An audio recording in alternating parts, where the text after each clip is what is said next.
അമേരിക്കയിൽ മതവും വംശീയതയും ചേർന്ന വിവാദം കൊടുമ്പിരി കൊള്ളുകയാണ്. അമേരിക്കയിലെ ന്യൂയോർക്ക് നഗരത്തിലെ മുസ്ലിമായുള്ള മേയർ സ്ഥാനാർത്ഥി സൊഹ്റാൻ മാംദാനി അദ്ദേഹം ഒരു പരാമർശം നടത്തിയിരുന്നു.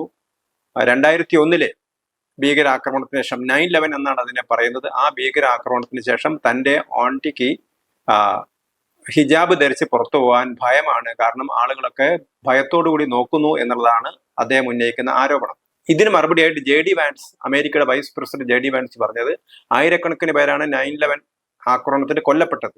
പക്ഷേ മാംദാനിയെ സംബന്ധിച്ചിടത്തോളം ആ കൊല്ലപ്പെട്ടതിലൊന്നല്ല വിഷമം. അദ്ദേഹം ഈ 9/11 ഓർക്കുന്നത് അതിനുശേഷം തന്റെ ആന്റിക്ക് ഹിജാബ് ധരിച്ച് പുറത്തു നടക്കാൻ പറ്റില്ല എന്നുള്ളതാണ്. അപ്പം ഈ ഒരു പരാമർശത്തിനെതിരായിട്ട് ഒരു മാധ്യമ പ്രവർത്തകനായ മെഹദി ഹസൻ, അദ്ദേഹം ഒരു മുസ്ലിം അനുകൂല മാധ്യമ പ്രവർത്തകനാണ്. അദ്ദേഹം പറഞ്ഞു, ഈ JD വാൻസിന്റെ ഭാര്യ ഉഷ വാൻസ്, ആ ഉഷ വാൻസിനെ കണക്കാക്കിയാണ് അദ്ദേഹം പറഞ്ഞത്. അദ്ദേഹം മുസ്ലിം എന്നൊന്നും പറഞ്ഞില്ല. അദ്ദേഹം പറഞ്ഞത് ബ്രൗൺ നിറത്തിലുള്ള ആളുകൾക്കെതിരായിട്ടുള്ള ഒരു വിവേചനമാണ് നടക്കുന്നത്. അദ്ദേഹത്തിന്റെ ഭാര്യ തന്നെ അങ്ങനെ ആയിരിക്കെയാണ് ഇത് ചെയ്യുന്നത് എന്നാണ് അദ്ദേഹം പറഞ്ഞത്. സത്യത്തിൽ അദ്ദേഹം അങ്ങനെ യാതൊരു പരാമർശവും നടത്തിയിരുന്നില്ല.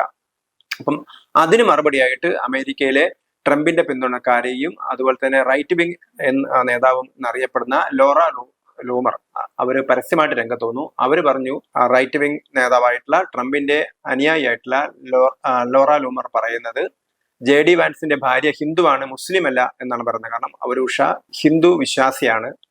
അതുകൊണ്ട് അദ്ദേഹം ബ്രൗൺ എന്ന നിറമാണ് അല്ലെങ്കിൽ പദമാണ് അദ്ദേഹം ഉപയോഗിച്ചത്. അത് വംശീയമായ പദമാണ് ഉപയോഗിച്ചത്. അദ്ദേഹം മതത്തിന്റെ പേര് പറഞ്ഞിരുന്നില്ല ബോധപൂർവ്വം. മെഹദി ഹസൻ മുസ്ലിം അനുകൂല നിലപാടാണ് അവർ പറഞ്ഞത്. കാരണം ഹിജാബിനെ എതിർക്കുന്നു എന്നുള്ളതാണ് പറഞ്ഞത്. അപ്പൊ ഇവിടെ ഇതിന് കടുത്ത മറുപടി കൊടുക്കുകയാണ് ലോറ ലൂമർ ചെയ്യുന്നത്.